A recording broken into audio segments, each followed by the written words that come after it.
Oke, Assalamualaikum warahmatullahi wabarakatuh. Jadi di sini kita akan membahas tentang materi struktur jaringan pada hewan. Nah, sebelum ke struktur jaringan yang akan kita bahas pada hari ini, kita akan bahas tentang jaringan yang pada hewan dahulu. Nah, jaringan pada hewan itu ada yang namanya jaringan epitel, jaringan ikat, jaringan otot, dan juga yang namanya yang keempat, jaringan saraf. Nah, jaringan yang pertama ada jaringan epitel. Jadi jaringan epitel yaitu jaringan yang menutupi dan membatasi permukaan tubuh berupa organ, rongga, dan saluran yang terletak di dalam tubuh. Nah, jaringan ini dia itu berfungsi sebagai perlindungan dan absorpsi serta sekresi. Kita lanjut ke jaringan ikat. Jadi jaringan ikat merupakan jaringan berdasarkan bentuk, letak, dan strukturnya yang mempunyai fungsi mengikat antar jaringan tubuh. Nah, jaringan ini dia tuh memberikan struktur, kekebalan, dan juga membantu mengikat organ dan juga transportasi zat. Kita lanjut ke jaringan selanjutnya, ada jaringan otot. Jaringan otot itu merupakan jaringan yang terdiri atas serabut-serabut otot atau kita sebut biasanya miofibril yang tersusun atas sel-sel otot yang dibungkus oleh membran sarkolema. Nah, jaringan otot ini dia berfungsi sebagai alat gerak aktif maupun organ-organ dalam tubuh. Kita ke jaringan selanjutnya, ada jaringan saraf. Jaringan saraf itu jaringannya dia itu membentuk yang namanya sistem saraf. Nah, fungsinya dia itu untuk menerima dan meneruskan rangsangan serta mengatur berbagai macam fungsi tubuh. Seperti itu. Kita lanjut ke pertemuan pada hari ini, kita membahas tentang jaringan epitel. Jadi jaringan epitel merupakan jaringan yang dia itu melapisi permukaan tubuh. Nah, jaringan epitel ini dia itu selalu berikatan dengan yang namanya membran basal. Yang membran basal ini dia memisahkan antara membran epitel atau jaringan epitel, sel epitel dari yang namanya jaringan ikat di bawahnya, seperti itu. Jaringan epitel ini dia tidak memiliki yang namanya pembuluh darah. Pembuluh darahnya ada di jaringan di bawahnya. Jaringan di bawahnya membran basal itu ada pembuluh darahnya, seperti itu. Bisa dilihat di sini di jaringan epitel itu dia menempel pada yang namanya membran basal atau lamina basalis, seperti itu. Ini merupakan epitel silindris selapis bersilia. Nah, kita ke jaringan epitel. Jadi jaringan epitel itu dia ciri-cirinya yang pertama, terdiri atas sel-sel yang bersisi, bersudut banyak, dan terkadang bentuknya tidak teratur. Sel-sel epitel ini dia tersusun rapat dan tanpa atau ada sedikit substansi interseluler. Di jaringan epitel dia itu regenerasinya cukup tinggi. Beberapa jenis jaringan epitel ada yang memiliki tonjolan disebut mikrofili, dan juga di jaringan epitel perlu digarisbawahi bahwa di jaringan epitel tidak mengandung pembuluh darah. Nah, fungsinya jaringan epitel yaitu untuk melindungi jaringan di bawahnya, transportasi zat, absorpsi, sekresi, ekskresi, eksteroreseptor, dan juga dia itu untuk membantu respirasi. Kita ke jaringan epitel. Jadi jaringan epitel itu berdasarkan bentuk sel dan lapisan jumlah penyusunnya dibedakan menjadi dua, yaitu yang pertama epitel simplex atau dia itu terdiri dari satu lapis, dan ada yang namanya epitel kompleks, dia itu terdiri atas banyak lapis, seperti itu. Yang satu lapis masing-masing ada satu epitel pipi kubus silindris, yang berlapis banyak ada epitel pipi berlapis banyak, epitel kubus berlapis banyak, ini kubus ya bukan kubis. Nah, kemudian ada epitel silindris berlapis banyak dan juga ada epitel transisional. Kita akan mempelajari satu persatu lapisan epitel itu bagaimana. Kita lanjut. Jadi yang pertama kita ada yang namanya epitel pipis lapis. Epitel pipis lapis ini dia ciri-cirinya tersusun atas satu lapis sel. Nah, semua sel epitel dia itu terletak di atas membran basal dan dia mencapai permukaan. Di epitel pipis lapis sitoplasmanya jernih dan juga inti sel berbentuk bulat dan terletak di tengah.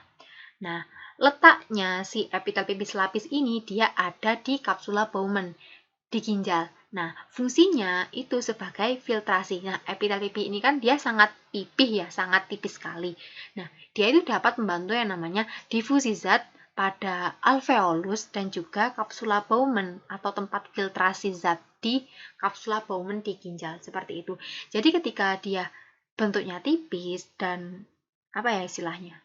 Letaknya di alveolus, dia itu akan membantu yang namanya pertukaran udara di di alveolus. Jadi itu pertukaran udara antara O2 dan CO2. Nah, itu merupakan epitel pipih selapis di alveolus.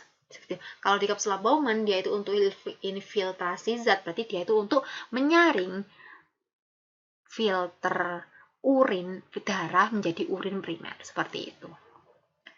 Ini merupakan epitel pipih selapis ya, bisa dilihat di sini sangat tipis sekali. Kemudian di bawahnya ini ada membran basal. Seperti itu. Kita next ke epitel selanjutnya. Epitel pipih berlapis. Nah, ciri-cirinya dia merupakan membran yang tebal karena dia terdiri atas lebih dari satu lapisan sel yang dia itu bentuknya pipih. Nah, pada permukaan tubuh yang terkena tekanan, ini sel epitel pipih berlapis ini dia akan mengalami yang namanya keratinisasi. Nah, keratinisasi ini dia akan membentuk yang namanya lapisan zat tanduk. Nah, letaknya epitel pipih berlapis ini ada di kulit dengan zat tanduk, di mana dia itu mengalami yang namanya keratinisasi.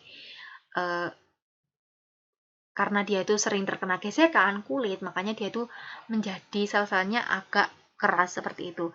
Nah, letaknya kedua ada di rongga mulut. Jadi ketika kalian mengorek di dalam mulut ini, di rongga mulut, maka kalian akan menemukan yang namanya epitel pipih berlapis.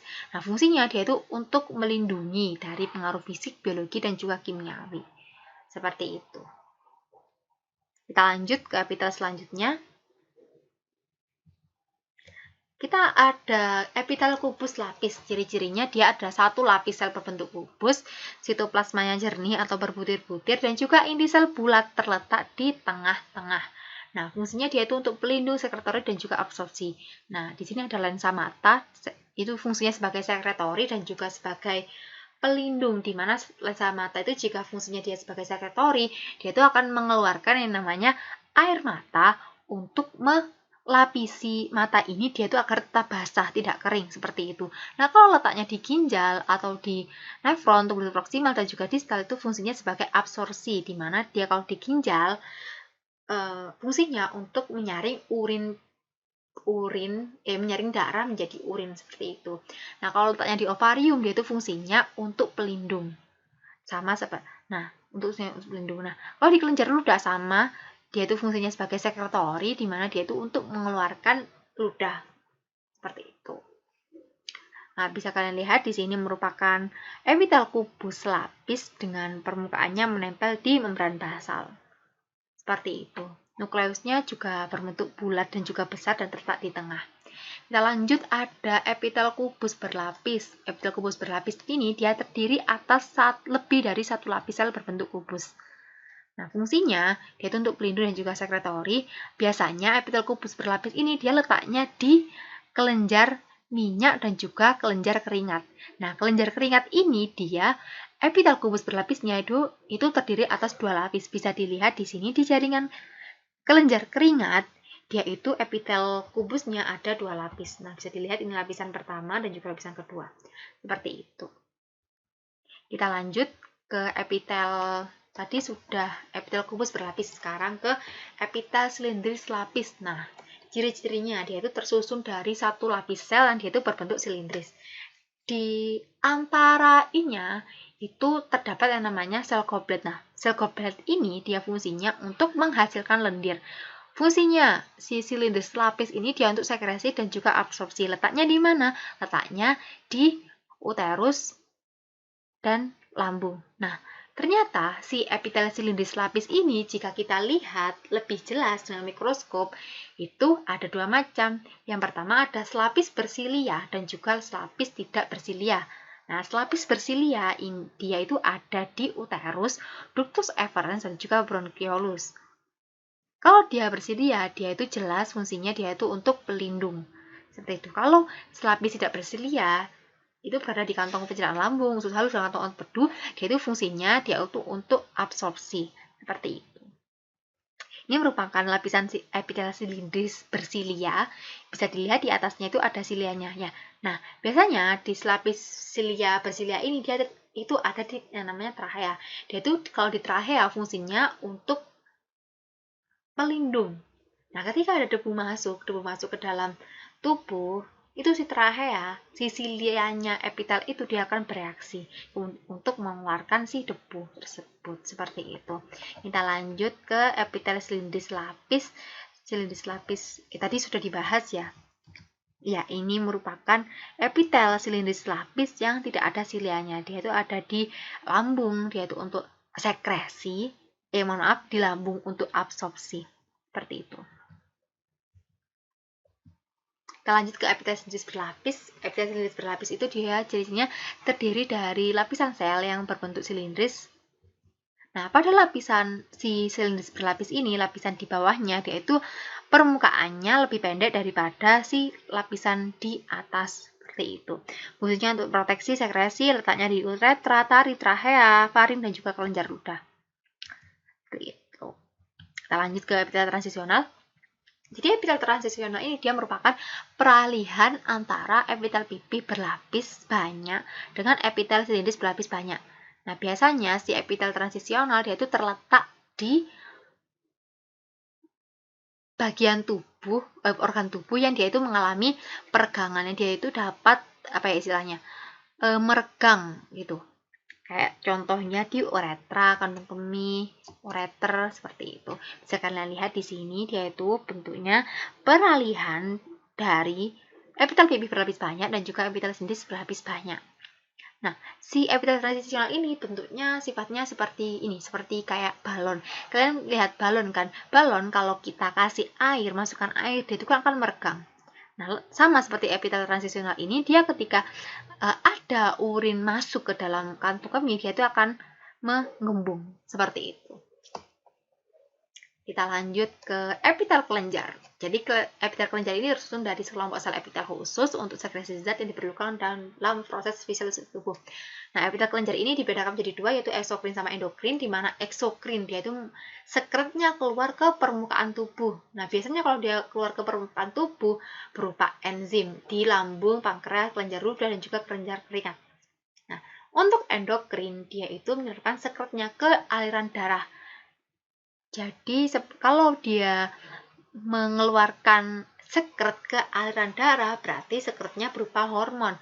Contohnya seperti kelenjar adrenal, kelenjar timus, dan ada yang namanya kelenjar tiroid. Seperti itu. Kita lanjut ke jaringan ikat. Nah, jaringan ikat ini dia berkembang dari yang namanya mesenkim. Yang mesenkim ini dia itu berasal dari mesodem. Mesodem itu dia adalah lapisan tengah pada embrio. Jadi ketika masih embrio, lapisan-lapisan itu ada yang namanya lapisan endodem. Nah, lapisan mesodem ini dia itu akan berkembang menjadi mesenkim. Yang mesenkim ini dia akan berkembang menjadi yang namanya jaringan ikat. Nah, selain menjadi jaringan ikat, si mesenkim ini juga menjadi jaringan lain berupa otot, pembuluh darah, kelenjar, dan epitelium. Seperti itu. Kita lanjut ke jaringan ikat. Jadi jaringan ikat itu fungsinya untuk pengikat dan penyambung antar jaringan. Namanya ikat, berarti ikat dia itu mengikat dan menyambung antar jaringan. Menyokong pembentuk tubuh, pertahanan tubuh terhadap invasi bibit penyakit, dan juga pelindung suatu organ tubuh.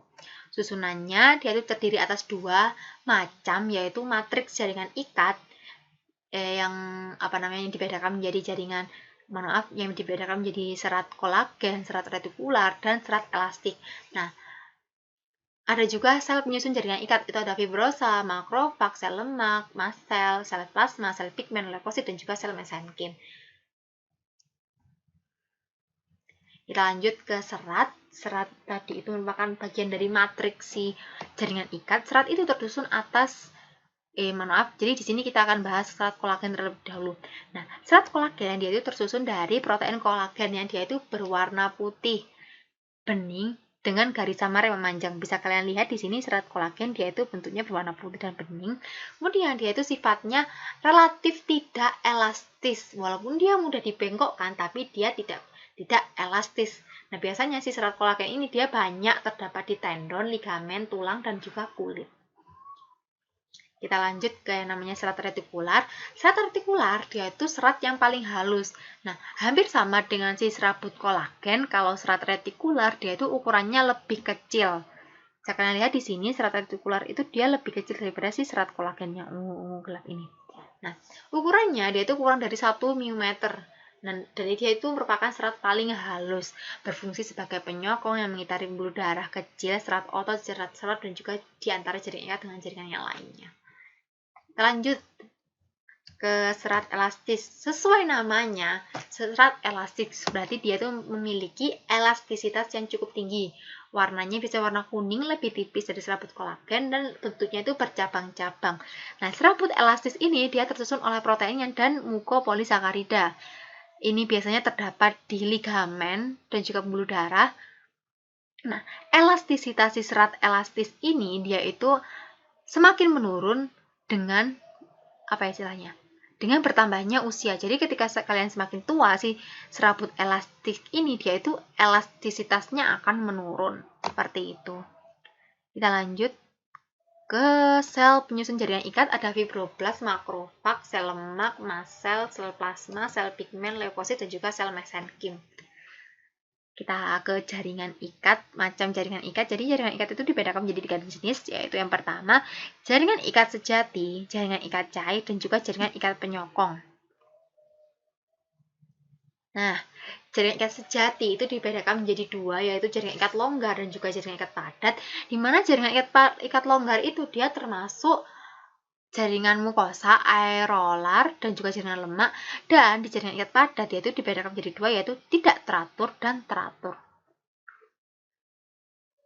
Kita lanjut ke jaringan ikat longgar. Nah, jaringan ikat longgar dia itu merupakan mempunyai ciri-ciri utama yang tersusun, serat-seratnya tersusun dari jadi jaringan ini mempunyai ciri utama yang susunan serat-seratnya itu longgar. Nah, di jaringan ikat longgar dia itu seratnya lebih apa ya istilahnya? Kalau nggak salah, enggak. Jadi di jaringan ikat longgar ini dia itu seratnya sedikit daripada sel-selnya. Seperti itu. Nah, matriksnya berupa cairan lendir atau mukus. Pada matriks ini terdapat serabut kolagen yang dia itu sifatnya fleksibel.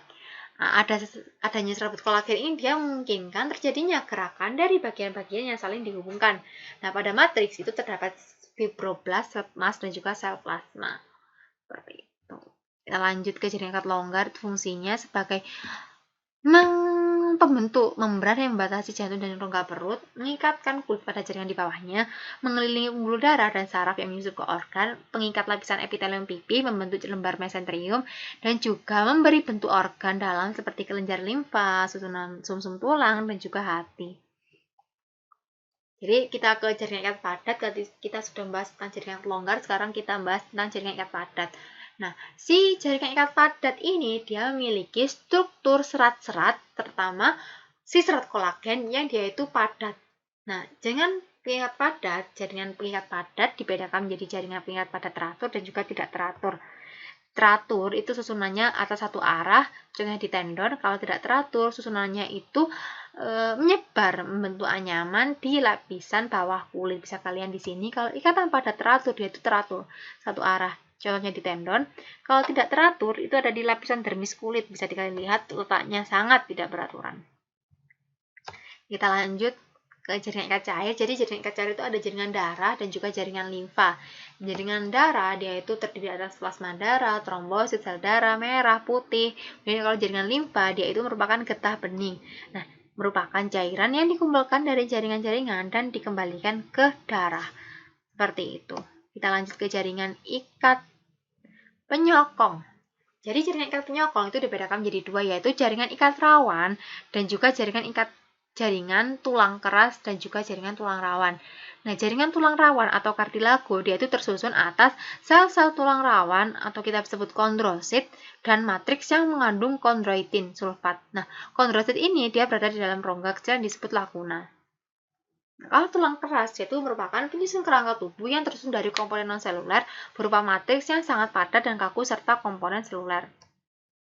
Berdasarkan kandungan senyawa pada matriks, tulang rawan ini dibedakan menjadi 3, yaitu hialin, elastik, dan juga fibroblast. Nah, kalau berdasarkan strukturnya, tulang keras dibedakan menjadi 2, yaitu tulang spongiosa dan juga tulang kompak. Nah, tulang rawan. tulang rawan atau kita sebut kondrosit, yaitu fungsi mensintesis dan mempertahankan matriks yang mengandung serabut kolagen dan juga serabut elastis dan serabut fibrosa. Nah, kondrin dia itu dihasilkan oleh sel kondroblas yang terletak pada laguna. Tulang rawan selalu terbungkus oleh membran perikondium karena masih bersifat lunak. Nah, tulang rawan ini dia fungsinya sebagai rangka tubuh pada awal embrio dan juga menunjang jaringan lunak dan organ dalam, serta melicinkan permukaan tulang dan juga sendi. Tulang rawan tidak mempunyai saraf dan juga pembuluh darah. Kita ke tulang rawan. Nah, pada masa embrio, rangka hewan mamalia dia itu terdiri dari yang namanya tulang kartilago atau tulang rawan. Nah, pada perkembangan selanjutnya, seiring berkembangnya waktu, sebagian tulang rawan ini dia itu akan mengalami yang namanya osifikasi atau pengerasan. Jadi menjadi tulang keras dan hanya sebagian kecil yang tersisa pada stadium dewasa. Contohnya kayak daun telinga, hidung, serta antar ruas tulang belakang dan tulang dada. Seperti itu. Kita ke jaringan penyokong, ada tulang rawan hialin. Jadi tulang kartilago hialin atau tulang rawan hialin dia itu mengandung serabut kolagen yang halus berwarna putih kebiruan dan tembus cahaya. Nah, dia itu terdapat pada ujung tulang keras, cakram epifisis, persendian dan juga saluran pernafasan. Kemudian fungsinya untuk memberi kekuatan, menyokong rangka embrionik, menyokong bagian tertentu rangka dewasa dan membantu pergerakan persendian.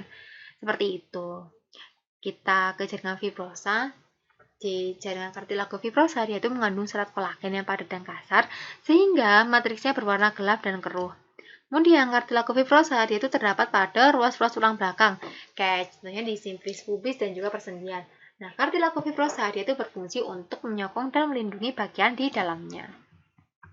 Kita lanjut ke jaringan penyokong, ada rawan elastis. Nah, rawan elastis ini dia mengandung serabut elastis dan serabut kolagen. Matriksnya berwarna kuning kekuningan. Kartilago ini lebih elastis dari kartilago yang lain. Dan juga elastis ini terdapat di epiglotis, daun telinga, dan juga bronchiolus. Nah, kartilago elastis ini dia berfungsi untuk memberi fleksibilitas dan sebagai penyokong. Seperti itu. Nah, kita ke tulang keras. Nah, tulang keras itu merupakan jaringan pengikat yang termineralisasi. Nah, sel tulang disebut osteosit yang dia itu terbentuk oleh osteoblas. Bisa kalian lihat di sini dia itu osteositnya di titik-titik ini merupakan osteosit. Kemudian si osteosit ini dia terbentuk oleh namanya osteoblas. Nah, satu osteosit dengan osteosit yang lain dia itu dihubungkan oleh namanya kanalikuli. Tuh, kanalikuli. Nah, kanalikuli dia itu merupakan jembatan penghubung antara osteosit yang lain. Nah, si yang melingkar-lingkar ini dia itu merupakan lamela. Nah, lamela-lamela ini dia itu berupa endapan garam mineral yang menyusun dan melingkari bagian pusat tulang sehingga membentuk pita melingkar. Jadi disebut lamela. Ini melingkar-lingkar ini namanya lamela. Nah, pada batas lamela terdapat lakuna yang di dalamnya terdapat osteosit. Seperti itu. Kita bisa lihat ini merupakan lakuna dan itu ada osteosit. Seperti itu. Nah, berdasarkan susunan matriks, tulang kompak, tulang keras itu dibagi menjadi dua, yaitu ada tulang kompak dan tulang spons. Nah, tulang kompak, dia itu namanya kompak, jadi dia susunnya rapat, tidak berongga, dan di tulang kompak ada banyak sistem Havers. Nah, sistem Havers ini terdiri atas lamela-lamela. Lamela-lamela merupakan endapan garam tadi, dan juga kanalikuli sebagai penghubung osteosit dan juga saluran Havers. Nah, saluran Havers ini dia berisi oleh yang namanya pembuluh darah dan juga saraf. Nah, di antara dua saluran Havers itu dihubungkan oleh saluran Volkmann seperti itu. Kita tulang spons, jadi tulang spons itu memiliki susunan matris yang longgar atau berongga, tersusun atas trabekula atau lamela yang mengandung osteosit dan juga dia terletak di dalam dan langsung berhubungan dengan sumsum tulang. Seperti itu. Ini merupakan, bisa kalian lihat di sini merupakan si sistem Havers yang di lingkar-lingkar ini. Nah, bagian yang menghubungkan sistem Havers satu dengan Havers lainnya itu ada yang namanya saluran Volkmann seperti itu. Oke, terima kasih karena sudah mendengarkan bahasan pada hari ini. Semoga ilmunya bermanfaat. Wassalamualaikum warahmatullahi wabarakatuh.